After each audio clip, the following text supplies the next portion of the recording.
Hi, this is Joyce Polino Crane. I'm the news director at WestfordCAT, and something a little bit different this time with Main Street.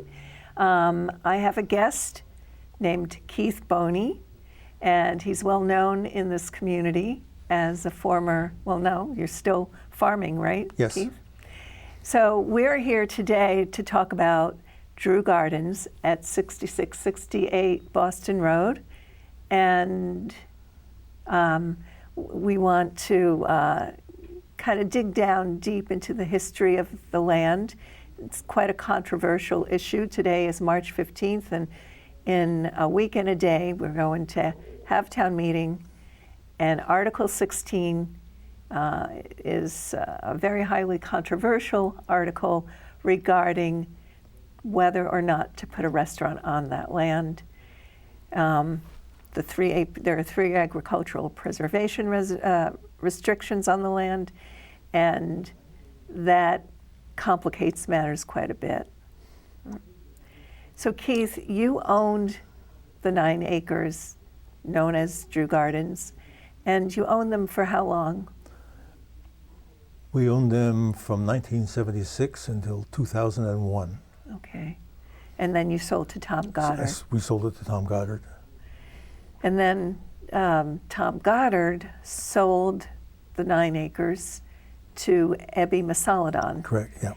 And Ebby is a developer from Groton, and he is proposing to put a restaurant on APR number 3, which stands for Agricultural Preservation Restriction number 3, because the land is divided into 3 sections of 3 acres each. And there are many people out in the community that are very opposed to this, but you are remarkably in favor of it. And it's remarkable because you are the one who owned the land and farmed it, and you still own land on Tadmuck Road, 32 acres? Yes. So tell me, why are you in favor of the proposal to put an almost 14,000 square foot restaurant on APR number 3? Well, I'm in favor of it because I was on the Drew Farms committee. We were charged with coming up with a recommendation to the Board of Selectmen to either buy or not buy that piece of land. Tom Goddard was selling it, and he came up with one buyer who the committee determined was not a viable buyer. So that was an interesting situation that we went through. Then Ebby came along to buy it, and he was a person that had some money, and he had an idea. The Drew Farms Committee we must have met for 6 or 8 months, discussing this situation and trying to come up with a solution. When the committee first met, there were several people on that committee who were not in favor of this at all. But after we had gone through all the different options, it was a general consensus that in order for the 6 acres of land that's farmable, in my opinion, to survive, there had to be some kind of an income producer on number 3 where the land is very, very poor. All the topsoil and sand and gravel was all removed from that piece of land. So this was an opportunity, I thought, to save that 6 acres and save it for quite some period of time, because the person that owned the restaurant was bound by law to farm that 6 acres. Right. So let's just explain what happened to APR number 3 and why all the topsoil was taken away. Can you explain that? Yes. The topsoil gravel from 3 was used under 495 for construction when 495 went through. There was a pretty good size, and I don't know if there's anyone left that knows how big it was, but it was a pretty good size deposit of gravel, which also extended well back into the woods. And so that was all taken away. Ben Drew owned the land at that point, and my assumption, although I never talked to him about it, my assumption is that he sold that sand and gravel to whatever contractor was in charge of that section of 495. And Why? What's left right now is subsoil. I mean, it's just, when the soil tests were done, and they were done 2 years ago, the technician that was digging the holes had a hard time, used a pick to dig holes in that to get a sample. Oh. Miserable stuff. So why would Benjamin Drew, why would he want to sell the land, the topsoil, to the state? Wouldn't he have been better off keeping it for farmland? I don't know. Ben was a shrewd businessman, and my guess is that this was a piece of land. Don't forget, at that time, Ben owned over 200 acres of land, orchards all over Westford into Chelmsford. So this was an opportunity, I would think. Farmers always need a chunk of cash to do something. And so I would assume that Ben thought that that piece of land was an insignificant part of his operation. I see. And yet it retained a lot of value in the gravel that was there. And he certainly could use some money. Most farmers at any given time, it's like, It was hard to farm and make a living at that. it always is. But he had other parcels, you're saying. So Yes. he was drawing an income from a variety of different locations. Yes. And when you purchased the land, what year was that? 1976. 76. You had that land and any other land at the time? No. So you just had the 9 acres? Well, when Ben sold the farm and sold us the farm stand, we bought a house on Drawbridge Road, because before that we were living in the main farmhouse on Main Street. Oh, okay. What main farmhouse on Main Street? If you head towards Chelmsford on Main Street, and you go past Stony Brook Road, takes off to the left, Yes. there's a white house. Yeah. Then there's a big red house up on a hill. Okay. That was Ben Drew's house. Oh. Across the street, there's another house. Yeah. That was the storage for the apples. We stored over 30,000 bushels of apples on that spot Every year? every year. Whoa. It's hard work. So let's see. I'm trying to understand. So the topsoil was taken away, and for whatever reason, was the farm stand already built there? No. Okay. No. And That makes it I've more actually understandable. I've talked with one of Ben Drew's daughters to try to get a feel of what happened, because I never talked with Ben about it. Yeah. But I do know that when 495 was built, and of course he knew because he was selling, was no dummy. He was a shrewd Yankee farmer. Right. That he figured that this would be a great spot to build a place to sell his apples. He already had a stand on Main Street. Oh, I see. So he built that, the existing structure Yes. that's on APR number 3, that was Yes. Ben who Yeah. built that? Okay. So how did you have a farming background when you bought this parcel of land? Did you know what you were doing? I wonder that. I still don't know if I know what I'm doing. My degree is in botany. My first job was to sell agricultural chemicals to farmers, mostly orchardists in Connecticut.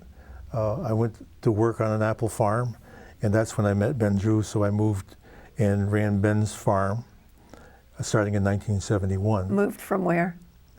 Peterborough, New Hampshire. Okay, wow. Yeah. So I ran Ben's farm from 1971 to 1976. And then he sold that farm to the Mormon Church, and I worked for them. Where was the farm? The farm?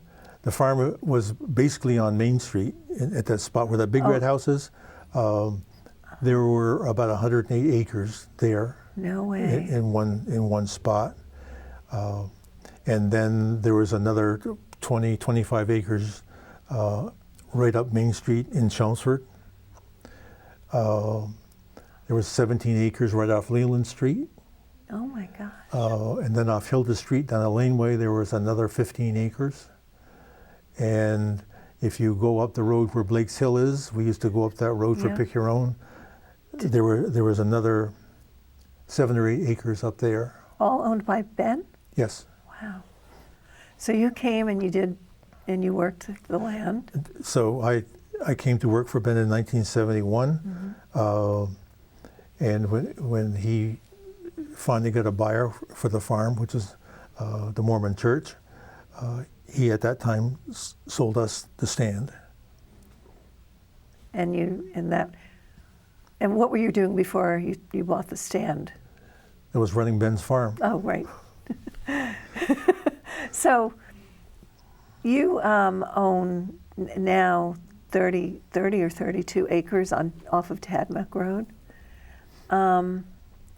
One of the questions that people have asked me to ask you is if APR number 3 is amended, it in a way weakens the whole program. That's their belief. That's the opponents of this restaurant's belief. And you have state APRs on your Tadmuck Road piece, right? Is that correct? Well, more than that.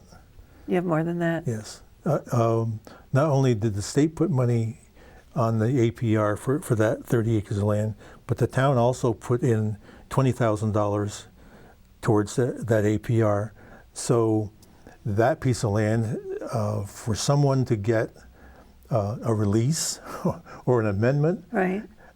you have to get a 2/3 majority of a town vote. Well, the town, that's debatable if it's 2/3, but that's okay. in this case, It is. because the town has money in this. So, Okay.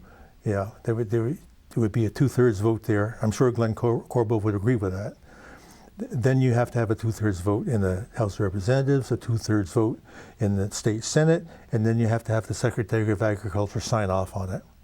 Not going to happen. Not going to happen. Not going to happen. And you just mentioned Attorney Corbo, the town's attorney, who's been representing the town for this whole matter, which is just something that doesn't seem to go away in Westford. It blows up every year for the past 3 years. As long as every time Abby brings up a citizen's petition, it happens again. It happens again. And in this case, Abby did not file the citizen's petition, but 2 residents did, Tom Barry and Bill Nussbaum. Yeah. So you're saying you will not benefit, you don't feel No. you'd benefit from an amended APR Not a chance. on behalf of the town? Nope. The other part of this, people say that it's going to weaken the whole APR program. I'm not a lawyer and I'm not going to give a legal opinion. However, this APR owned by the town is a very unique situation, which I doubt occurs anyplace else in the United States. So even if it's amended, I doubt that it'll have any effect on other APRs. So you're a farmer, though, and yet are you more of an entrepreneur, do you think?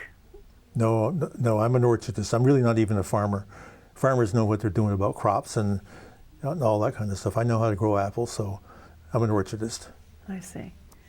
Am I an entrepreneur? I think anyone that's a farmer is an entrepreneur. So no, I don't regard myself as an entrepreneur. Tell us what it was like when you owned it. What you used the farmhouse. The farmhouse had been built at this point when you owned it. Which farmhouse? Not farmhouse. Farm stand. The farm stand that is close to the road. Yeah. On the parcel. Yeah. When Ben sold me the farm stand, it was the farm stand plus 2 acres, and then in 1978 he sold me the balance of the land that encompasses the 9 acres that we're talking about. And what did you sell there? What did you grow there? On the pieces of land that are currently 1 and 2, I grew apples, and then we sold a myriad of products. We sold Christmas trees at Christmas time. We sold flowers in the spring. We had a penny candy store, which sold cheeses. I went to Boston Market twice a week and we sold produce. So there was a wide range of items that we sold besides the apples. I remember somebody told me once that he loved when the farm stand was open because he'd come off the highway from work, drive right into your place, run in and get something for dinner and drive off, and it was really convenient. It was convenient. So what do you mind my asking, why did you sell the property? Why did you want to get out of that? 7 days a week, 365 days a year, basically actually 363. We were closed 2 days a year. Yeah. We did that for 25 years. Yeah, that's a lot of work, a lot of hard It's a lot work. of work. Yep. And the whole, our whole family was involved in that. Mm-hmm.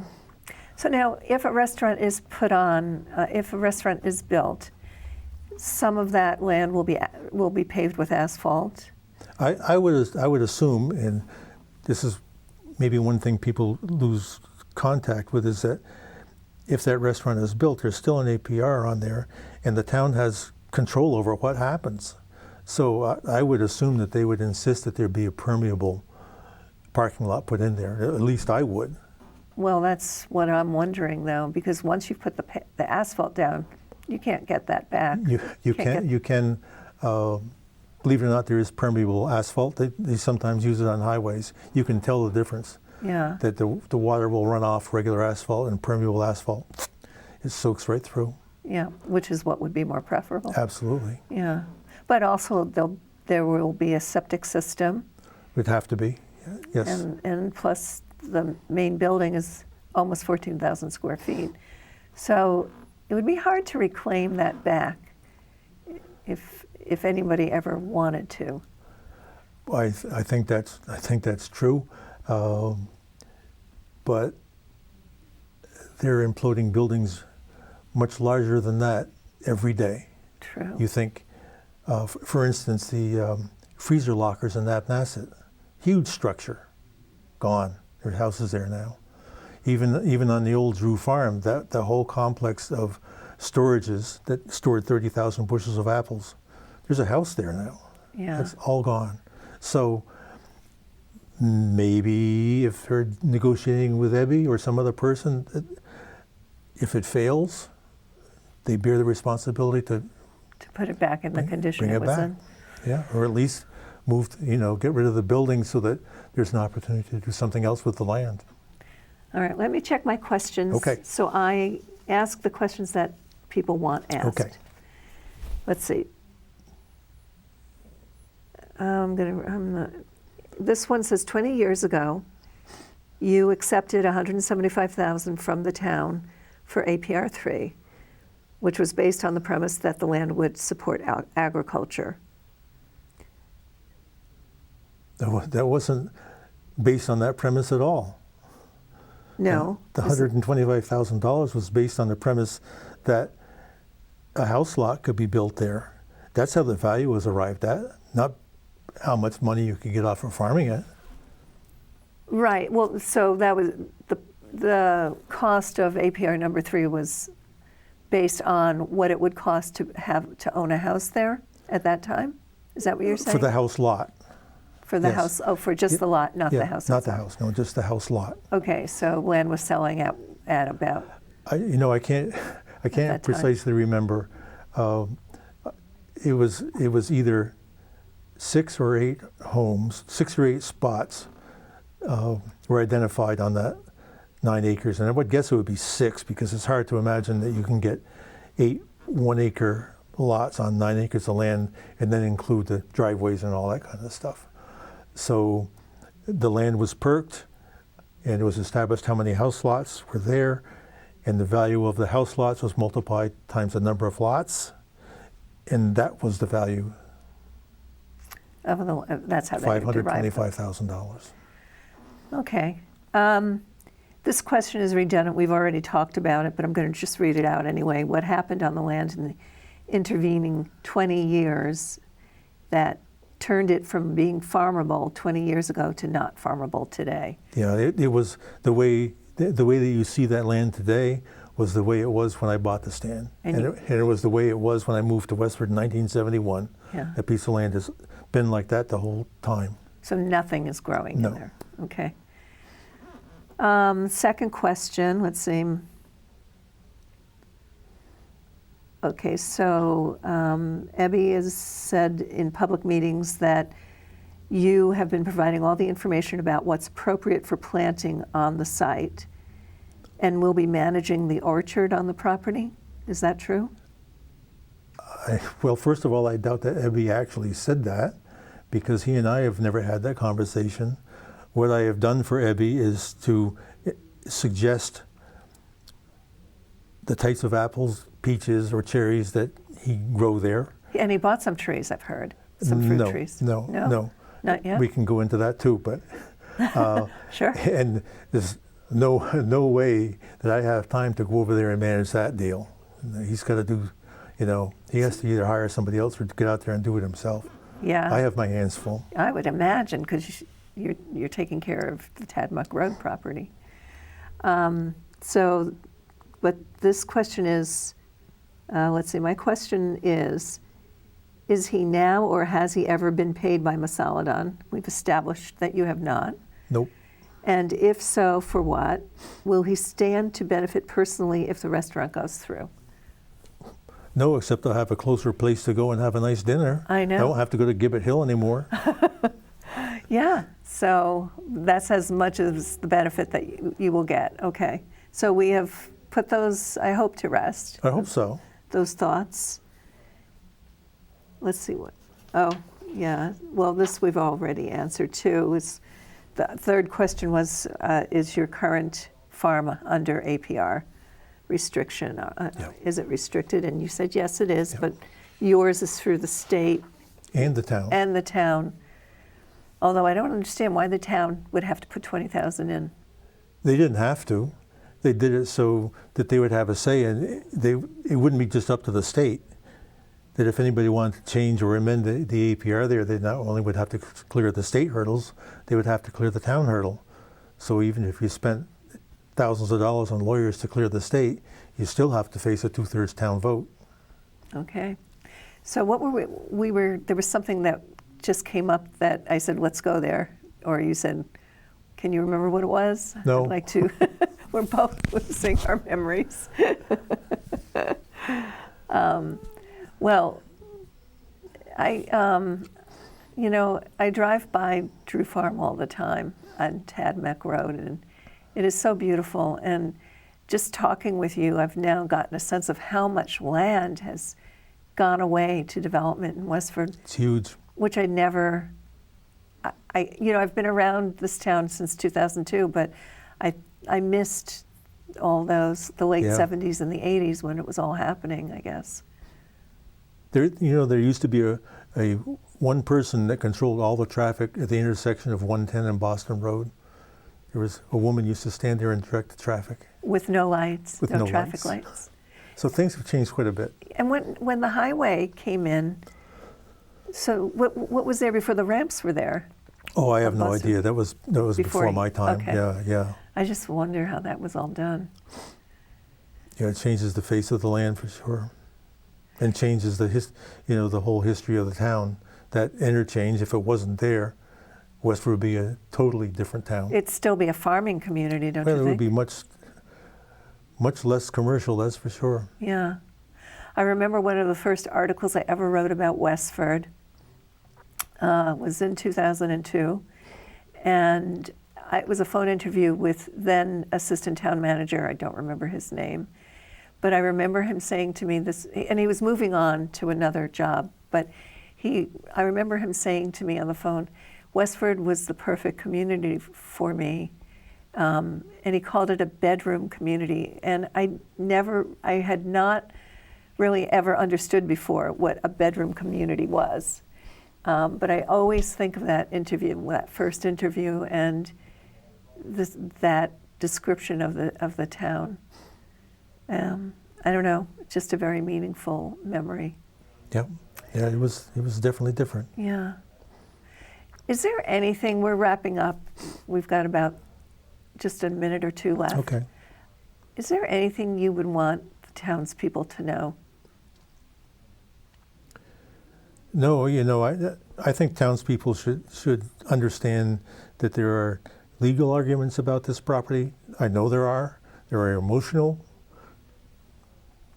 But I think that townspeople should take a good hard look at what has happened on Boston Road and how, even though this seems foreign, right across the street is a mammoth fire station.